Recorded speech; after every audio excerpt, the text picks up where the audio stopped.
Donc, merci Lise d'être là. Donc, Lise Favre, qui est ingénieure R&D, animatrice 3D, rigueuse, etc., etc. Généraliste. Voilà. Donc, tu vas nous parler dans cette nouvelle version d'intégration USD, d'intégration de vidéo, de rig. Est-ce que ça, Cyril en avait parlé Oui, on va il y a 2 ans. Ce qu'on a avancé. Très bien. Il n'y est pas tout à fait, mais on y arrive. Très bien. Et même en avant-première, tu vas nous parler de la V2 qui est en préparation. Oui. Et je te laisse la parole.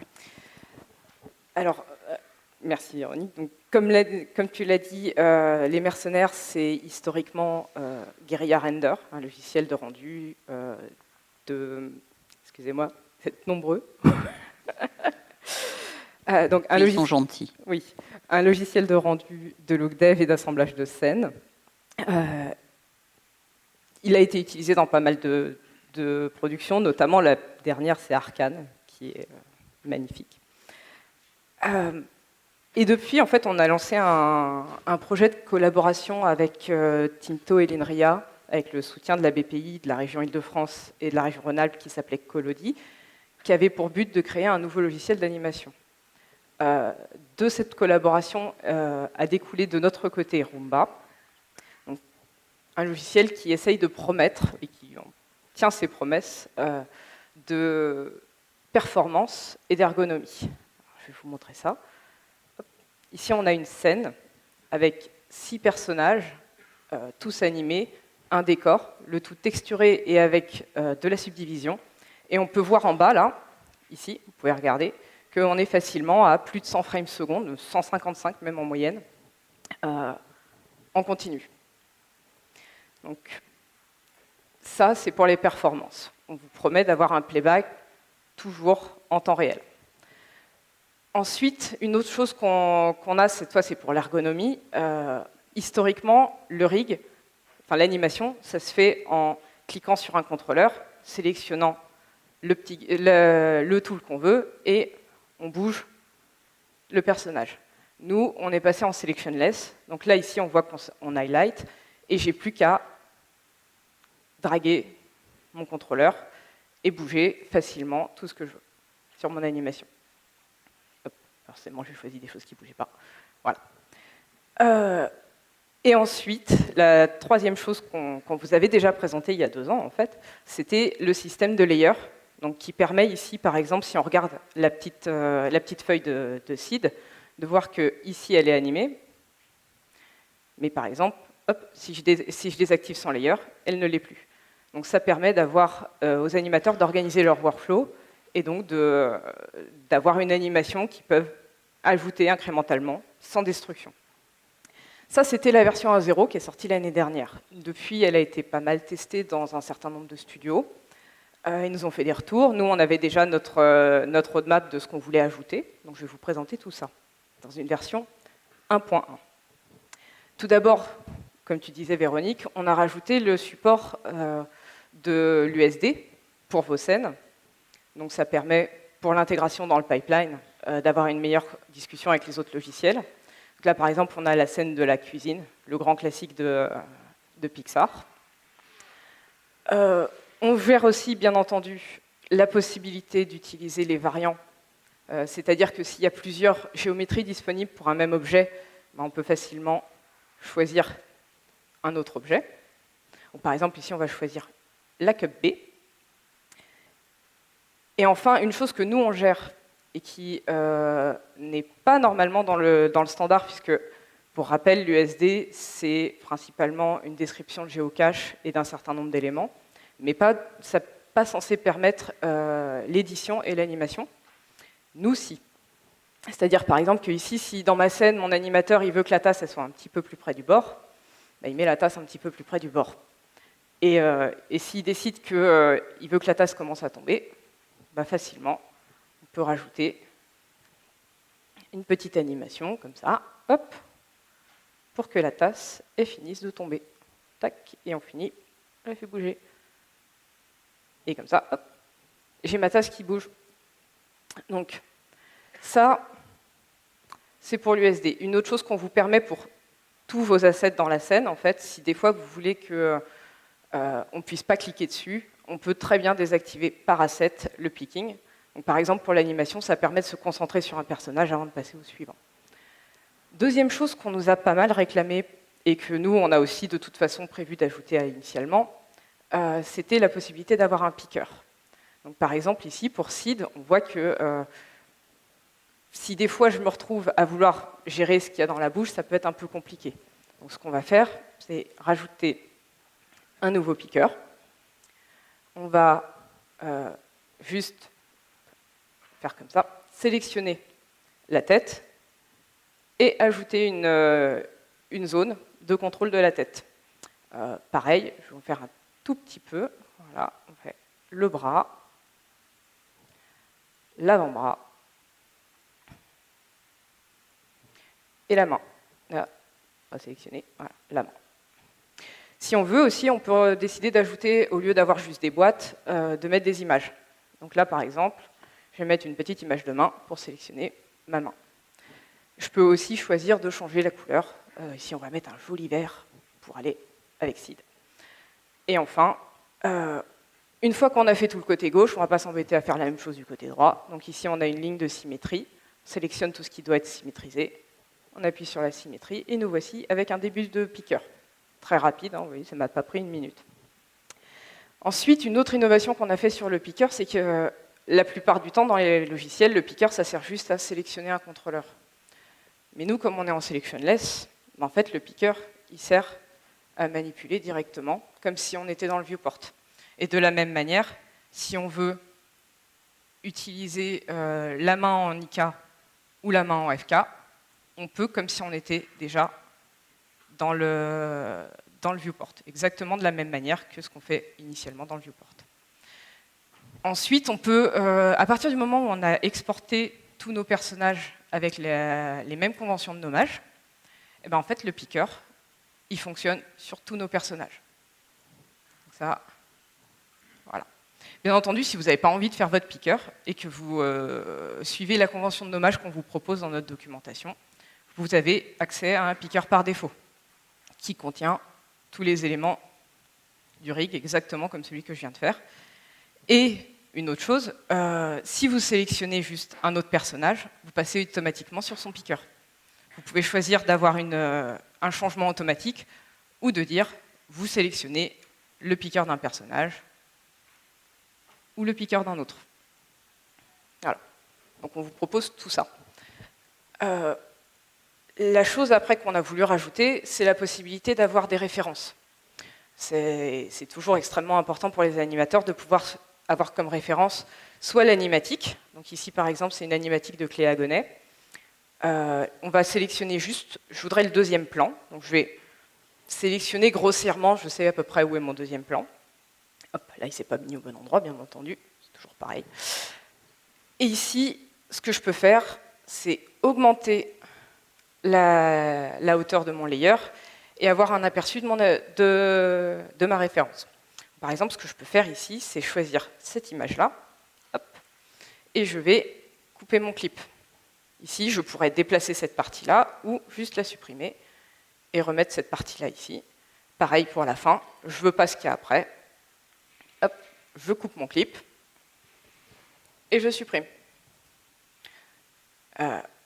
Bien entendu, bon, l'avoir en bas, c'est pratique, mais ce qu'on veut, c'est pouvoir l'avoir directement dans notre scène. Donc, on vous permet bien entendu de rajouter un image plane. Ici, bien entendu, forcément, c'est toujours pareil. Je panique, tout va bien. Donc, on peut l'avoir directement en référence par-dessus la caméra, auquel cas, ce qu'on veut faire, généralement, ça va être le mettre légèrement en transparence et avoir notre animatique qui se joue en transparence. On peut aussi décider qu'on ne le veut pas en transparence, mais on le veut un petit peu en fond. Forcément. Murphy, es-tu là? Murphy. Normalement, on peut, je vous jure. Bon, je vais passer à la suite. Donc, on peut aussi avoir besoin d'une référence d'animation. Là, cette fois, je vais ouvrir une référence de danse. Une petite danse. je vais juste l'accélérer un petit peu, et cette fois, ce que je veux, c'est l'avoir dans un viewer, sur le côté, parce que j'ai pas envie que ça gêne mon animation. Donc je peux le mettre sur le côté, sur un autre écran, par exemple, et bien entendu, il va suivre ma timeline. Donc il sera en rythme avec ma timeline. Et enfin, bien entendu, on peut rajouter facilement, hop, ici, si je me mets dans le bon sélection, une petite musique pour aller par-dessus. On va se mettre à juste 50 frames. Et ça, toujours à, là, on est à 125 frames secondes en constant, avec 2 films qui tournent et de la musique. Sur la musique et sur le son, vous avez aussi la possibilité, excusez-moi, de voir le waveform. Donc ça permet par exemple de savoir où se situent dans de la musique les temps forts, dans des discours, où sont les débuts des mots. Donc ça va être plus pratique pour faire du lip sync. Ça, c'était la troisième chose qu'on a rajoutée. La dernière chose qu'on a rajoutée dans cette version 1.1, c'est des outils d'animation. Donc ici, on voit en haut qu'on a rajouté une nouvelle barre d'outils. Donc on a un undo blend, on a un outil qui permet de snapper un objet sur un autre, le miroir, le breakdown. Le tout, si je déverrouille mon interface, en fait, je peux très bien décider que finalement l'undo il va être un peu plus loin, ou voire même, je ne veux pas qu'il soit dans la barre, il sera toujours accessible à travers mon menu. Et on peut l'utiliser directement dans le menu. Là, je vais rebloquer mon interface. Donc, je vais vous montrer un tout petit peu de ces animations, de ce qu'on peut faire avec ça. Voilà. Ici, je passe sur mon layer d'animation. Je vous ai déjà préparé un petit blocking de cette animation. C'est le monsieur qui est derrière. Mais il y a des choses qui ne sont pas finies. Je l'ai fait exprès. La première chose, ici, on voit que la main gauche, j'aimerais qu'elle soit un peu fermée, un peu à la manière de la main droite. Donc ce que je vais faire, c'est que je vais prendre mon piqueur, sélectionner tous les doigts, et lui dire je voudrais qu'il miroire. Donc on peut avoir plus ou moins de miroirs, ici on va mettre pas tout à fait. La deuxième chose que je n'avais pas prévue encore, c'est qu'ici on voit que le monsieur est en train de faire Pulp Fiction. Donc ici ce que je veux, c'est que la main de Sid se rapproche de son visage. Donc je vais me mettre juste en transformation et je vais faire un petit snap. Donc là, hop, on est à peu près arrivé au bon endroit. J'ai plus qu'à tourner la main, ouvrir un doigt, ouvrir un autre doigt, le décaler un tout petit peu, recaler ça, et voilà. Et enfin, ce que je voulais vous montrer, c'est ici, je voudrais que, juste avant d'arriver à ma pause, je voudrais un tout petit peu d'overshoot. Donc là, cette fois, je sélectionne rien dans ma scène, et ici, je lui dis, va jusqu'au bout, et même un petit peu plus loin. Je voudrais aller un peu comme ça, voilà. Donc là, par exemple, je suis un tout petit peu plus loin, et si on joue tout, très rapidement, on peut éditer son animation. On vous a aussi rajouté tout un tas d'outils qui sont disponibles dans le Curve Editor. Malheureusement, je ne vais pas avoir le temps de tout vous montrer. On a tout ça. Donc, si vous voulez plus d'informations, vous pouvez venir me voir après dans ce week-end. Je suis là. Et c'est tout pour la 1.1. Donc, avec ça, on a déjà pas mal d'outils, que ce soit d'intégration dans le pipeline ou d'animation en général. Dans la 1.2, qui est déjà disponible en privé et qui devrait voir une nouvelle version privée arriver assez vite, on commence à rajouter des outils qui vont nous permettre de préparer l'arrivée du rig. Dans ces outils, on a un node editor, que je ne vais pas vous montrer tout de suite, je vous en montrerai un tout petit peu, mais surtout des nouveaux types de layers de déformation. Donc, je vais commencer par vous montrer un layer de déformation qui permet de corriger la géométrie, du fixe de géométrie, et un petit peu de caractère FX. Donc, par exemple, je vais sélectionner Seed et rajouter un layer de sculpture par-dessus. Et ici, hop, quand je sélectionne le petit outil de sculpt qui est en bas, j'ai tout un tas d'outils qui se présentent à moi. Donc, je vais prendre l'outil d'ajout de volume. Et ici, on va faire rapidement un petit nez à notre ami Sid. Alors, je vais prendre le brush pour lisser un peu tout ça. Et voilà, j'ai rajouté un petit nez acide. Bien entendu, si finalement, j'ai pas envie que ça arrive tout le temps, ou que ça arrive tout court, ça me gêne dans mon animation, je peux le cacher. On est sur des systèmes de layers non destructifs. Je peux aussi décider, par exemple, de faire de l'animation. Donc là, par exemple, je vais mettre une clé sur cette frame, et juste avant, ce que je veux, en fait, c'est d'avoir un overshoot sur mon nez. Donc là, ce que je vais faire, c'est que je vais prendre l'outil de grab, je vais le mettre en volumique, et ici, on va augmenter tout ça. On va avoir une plus grosse création de nez. On va faire un gros nez acide. Voilà. Hop. Donc là, on voit, il a un gros nez, et ensuite, le nez... On ne le voit pas bien, on est d'accord. On va retirer l'animation et voir son petit nez. Voilà, son nez rétrécit. Et enfin, je peux très bien décider d'animer aussi l'impact de ce layer sur mon animation. Donc, par exemple, ici, ce que je vais dire, c'est ici, je veux qu'il soit là, mais ici, en début, je ne veux pas qu'il impacte. Et donc là, on a, hop, une petite animation d'un nez qui grandit. Ces outils de sculpture, en fait, on peut voir ici que c'est de la peinture de poids, d'influence, principalement. Donc ici, on a un type de peinture, une peinture et une autre. On va cacher ça. Donc, on a vu ici qu'en fait, on pouvait faire une animation simple. Mais on regarde, si je regarde par exemple, si j'essaie d'attraper la paupière, bah, je n'attrape pas l'œil avec. Ça vous le permet aussi, c'est-à-dire par exemple, si j'agrandis un petit peu ma brosse, ici, je peux prendre à la fois l'œil et la paupière, et éventuellement commencer à faire un type de, potentiellement une sorte de clay motion. On pourrait imaginer animer ça et faire du clay motion avec. Ce layer de sculpt, en fait, c'est un méta-nœud qui contient tout le fonctionnement du layer. C'est-à-dire que ici, j'ai juste un nœud de sculpture qui prend en entrée des nœuds qui permettent de gérer la peinture et ensuite qui fait en sortie la nouvelle géométrie. C'est juste quelques nœuds de connecter les uns aux autres. Toute l'intelligence se trouve dans le nœud de sculpt.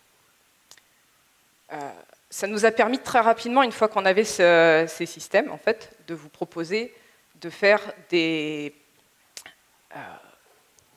excusez-moi, j'ai perdu mon mot. Une sorte de sticky deformer. C'est une sorte de cluster de vertex qui va être, dont l'orientation des déformations va être gérée par un autre objet. Donc, par exemple, ici, on voit qu'on a Sid qui pose la main sur son visage. Et là, ce que j'aimerais, c'est avoir l'effet d'enfoncement de la joue au moment où il pose la main. Donc ça va être géré, ça va être commandé par les phalanges de Sid. Donc ici, ce que je vais faire, c'est que je vais prendre Sid, lui créer un layer de sticky. Je vais définir que ici, tout ce qui est rouge là, ça va être mon encre. Donc c'est lui qui va commander l'orientation de ma déformation. Et ensuite, quand j'arrive par là, je me rends compte que je vais toucher ici. OK. Donc, je peins les vertex que je veux voir animés. Et quand j'arrive là, excusez-moi, j'ai ma déformation. Et on peut voir que si j'oriente, si je bouge ma main, on va changer l'orientation de la déformation. Donc, par exemple, ici, on peut vouloir l'avoir comme ça. Et comme tout à l'heure, je peux très bien choisir d'animer cette déformation, c'est-à-dire qu'ici, elle est active, là, elle ne l'est plus. Et on a un layer qui va bouger directement de la chair. très très rapidement. À nouveau, oui, tu veux dire quelque chose? On arrive bientôt à la fin de la, Oui, de la démo. Lise. j'arrive Est-ce à que la tu as fin de la encore démo. beaucoup de maltraitance à faire subir à ce pauvre Non, aussi je voulais juste montrer que ceci était aussi un layer, un méta-layer, enfin un méta-nœud, exactement comme le truc, qui contient cette fois un tout petit peu plus de nœuds de description du comportement. Et avec tout ça, on a, donc ce que je voulais dire, on a de la peinture d'influence, donc ce qui va nous permettre d'avoir de l'influence pour le rig. On a tout ce qui est nécessaire pour l'édition nodale. Il nous manque plus qu'à faire notre nouveau paradigme de rig qui s'annonce le plus souple possible, en fait, qui vous permettra, même une fois que vous avez commencé l'animation, de modifier facilement le rig sans avoir besoin de refaire toute votre animation. Voilà. Et ça, ce sera la version 2.0 qui arrivera plus tard. Pour le moment, on est toujours en train de finaliser le tout. Voilà. Tu as une petite idée de quand, quand même? Je préfère pas donner de date. Super. Ouais. Merci infiniment, Lise.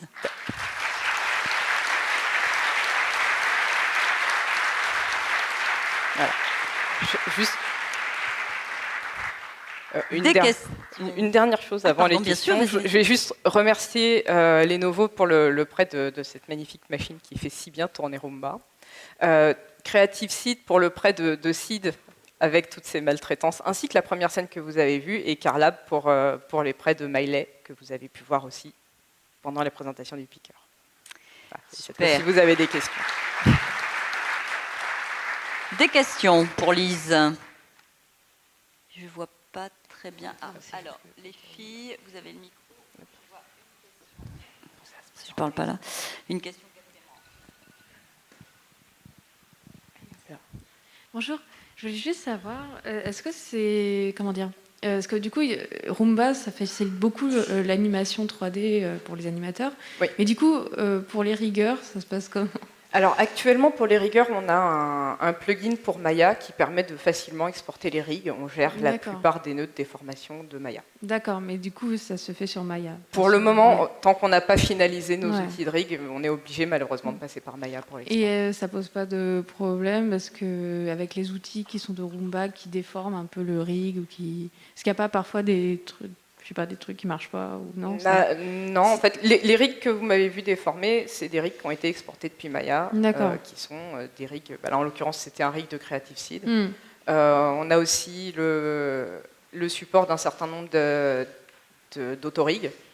A priori, on fait pas mal de tests dessus. En général, on n'a pas rencontré de problème jusqu'à présent. D'accord. Non, mais je sais pas. J'avais peur que ce soit un peu compliqué. En fait, okay. Non, pas du tout. Ok, très bien. Merci. De rien.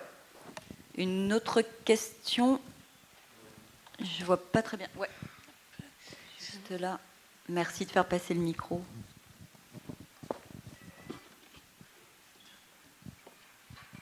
Bonjour. Bonjour. Une petite question sur le sculpte. Est-ce que ça fonctionne aussi sur de la géométrie en cache, de l'USD, de l'alambic? Pour le moment, non. Il faut que ce soit des géométries en alambic, oui. En USD, je ne crois pas. Ce serait à vérifier. C'est pas forcément un rig qui est en dessous. Non, il n'y a pas forcément besoin d'un rig en dessous. Okay. Ça fonctionne très bien sur de l'ABC, de l'alambic, pour sûr. Je n'ai pas testé sur l'USD. Il faut que je le fasse. Ok, merci.